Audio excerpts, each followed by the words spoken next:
आजकल Indian politics में एक सवाल हर किसी के जहन में है। प्रधानमंत्री नरेंद्र मोदी के बाद कौन? और क्या वो चेहरा एक भगवाधारी योगी का हो सकता है, जो पहले से ही भारत के सबसे बड़े राज्य को चला रहे हैं? चलिए आज इसी पर बात करते हैं। अब देखिए, किसी भी उत्तराधिकारी के लिए ये चुनौती कितनी बड़ी है वो इन नंबर से साफ पता चलता है। फरवरी 2026 के एक सर्वे को देखें तो 55% की जबरदस्त लोकप्रियता के साथ नरेंद्र मोदी प्रधानमंत्री पद के लिए पहली पसंद बने हुए हैं। ये एक ऐसा लेवल है जिसे छूना भई लगभग नामुमकिन सा लगता है। पर देखिए, सियासत का एक उसूल है, यहां कोई भी हमेशा के लिए नहीं रहता। सत्ता का पहिया घूमता जरूर है और नए चेहरे सामने आते ही हैं। तो फिर सवाल ये उठता है कि दुनिया की सबसे बड़ी डेमोक्रेसी को अगला लीडर कौन मिलेगा? चलिए इसी पहेली को सुलझाने की कोशिश करते हैं। और जब भी ये बात उठती है, एक नाम वो सबसे आगे आता है, योगी आदित्यनाथ। तो चलिए समझते हैं कि अजय सिंह बिष्ट से योगी आदित्यनाथ बनने का ये सफर कैसा रहा। जरा इनके पॉलिटिकल करियर की रफ्तार तो देखिए।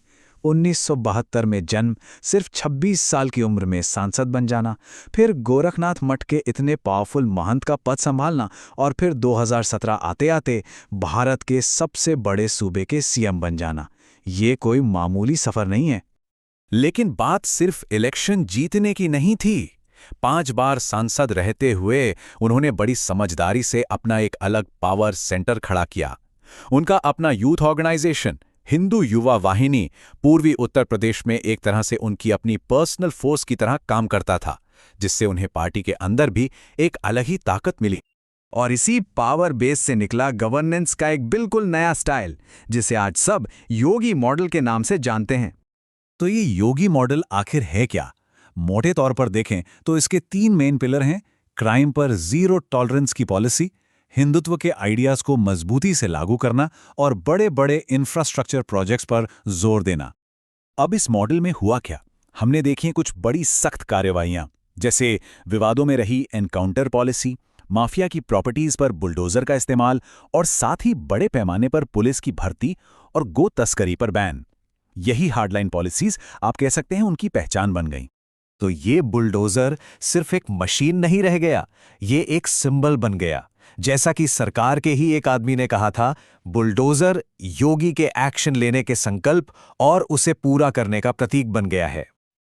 लेकिन उनकी एडमिनिस्ट्रेटिव पावर का असली टेस्ट तो महाकुंभ में हुआ। जरा सोचिए, 6 करोड़ लोग, ये तो दुनिया के कई देशों की टोटल आबादी से भी ज्यादा है। इतने बड़े इवेंट को सक्सेसफुली मैनेज करना, इसने उनकी एक काबिल एडमिनिस्ट्रेटर वाली इमेज को बहुत मजबूत किया। तो जैसे जैसे उनका कद बढ़ा, ये जो सक्सेशन की रेस है वो और भी तेज हो गई और अब ये टक्कर एक मास लीडर और पार्टी के मास्टर स्ट्रैटेजिस्ट के बीच होती दिख रही है। और हाँ, उस महाकुंभ की कामयाबी के बाद तो पॉलिटिकल सर्कल्स में ये बात और भी जोर शोर से होने लगी कि पोस्ट मोदी एरा की रेस में योगी आदित्यनाथ अब सबसे आगे निकल चुके हैं। तो इस रेस में मेनली 2 खिलाड़ी मैदान में हैं।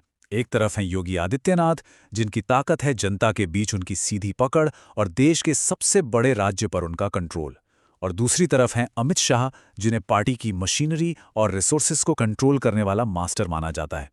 लेकिन शाह के सामने एक बड़ा सवाल हमेशा रहता है, क्या वो मोदी जी की जबरदस्त शख्सियत की छाया से बाहर निकलकर अपनी कोई अलग पहचान बना सकते हैं? लेकिन देखिए, सीएम से पीएम बनने का रास्ता इतना आसान भी नहीं है। योगी के सामने भी कुछ बड़ी चुनौतियां हैं।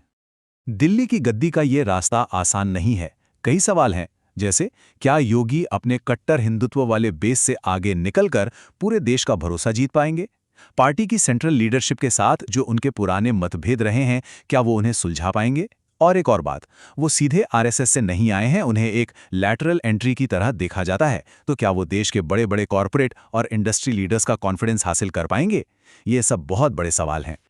वैसे मोदी और योगी कैंप के बीच की ये खींचतान कोई आज की बात नहीं है। अंदर की कहानी तो ये भी है कि एक वक्त था जब सेंट्रल लीडरशिप ने उन्हें सीएम बनने से रोकने की पूरी कोशिश की थी। इससे अंदाजा लगता है कि पार्टी के अंदर पावर को लेकर स्ट्रगल कितना गहरा है। तो इन सारे इक्वेशंस को समझने के लिए हमें बीजेपी के आज के पावर ट्रायंगल को देखना होगा। अब इस ट्रायंगल में सबसे ऊपर हैं, जाहिर है, नरेंद्र मोदी, जिन्हें कोई चैलेंज नहीं कर सकता। एक कोने में है अमित शाह, जिन्हें ऑर्गेनाइजेशन का मास्टरमाइंड कहा जाता है, और तीसरे कोने में है योगी आदित्यनाथ, एक राइजिंग मास लीडर जो कहीं ना कहीं मौजूदा सिस्टम को चैलेंज करते दिखते हैं। अब इन तीनों के बीच का जो पावर बैलेंस है वही तय करेगा कि आने वाले वक्त में बीजेपी किस दिशा में जाएगी। ये एक बहुत ही कॉम्प्लेक्स चेस गेम जैसा है जिसमें हर एक मूव की अपनी अहमियत है।